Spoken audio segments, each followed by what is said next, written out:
l'Action Connecto est née il y a maintenant un an du constat que nos entreprises dans la métallurgie étaient finalement assez en retard par rapport à l'adoption de nouvelles technologies.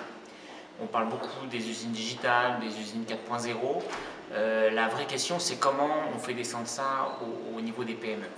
Et donc au niveau de l'UMM, ce qu'on a fait, c'est qu'on a mis en place une action où tout simplement on se repose sur l'écosystème numérique de la région pour auditer nos adhérents et pour les aider à faire un constat et à partir de ce constat mettre en place un plan d'action avec une approche court terme et long terme. Une court terme avec des actions immédiates à mettre en place rapidement avec des gains de productivité immédiats et puis long terme avec des projets plus structurants qui leur permettent dans certains cas d'améliorer leur efficacité, dans d'autres cas d'améliorer les relations avec leurs clients, dans d'autres cas encore de mettre en place de nouvelles technologies.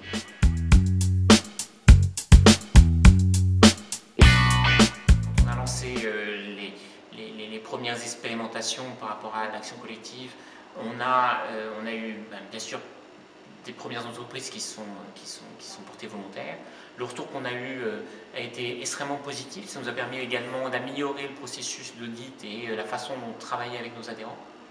Et maintenant, on est dans un processus où les adhérents viennent à nous parce qu'ils entendent parler par leurs pairs du succès de cette action collective et souhaitent en profiter et eux aussi basculer vers ce monde du digital.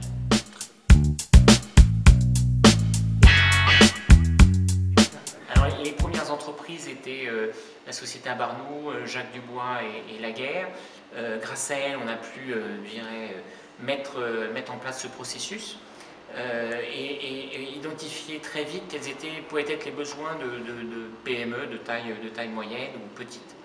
Et on a commencé à travailler sur plusieurs axes. La première, c'est tout simplement le travail collaboratif au sein même de l'entreprise, mais on a mis aussi en place et on travaille également sur des projets d'aide à la mobilité pour les salariés. On travaille aussi sur la mise à niveau des ERP. Bref, on n'est pas là pour dire aux entreprises qu'est-ce qu'elles doivent faire, c'est elles qui disent à partir du bilan qu'est-ce qui les intéresse et là où elles voient une création de valeur pour eux.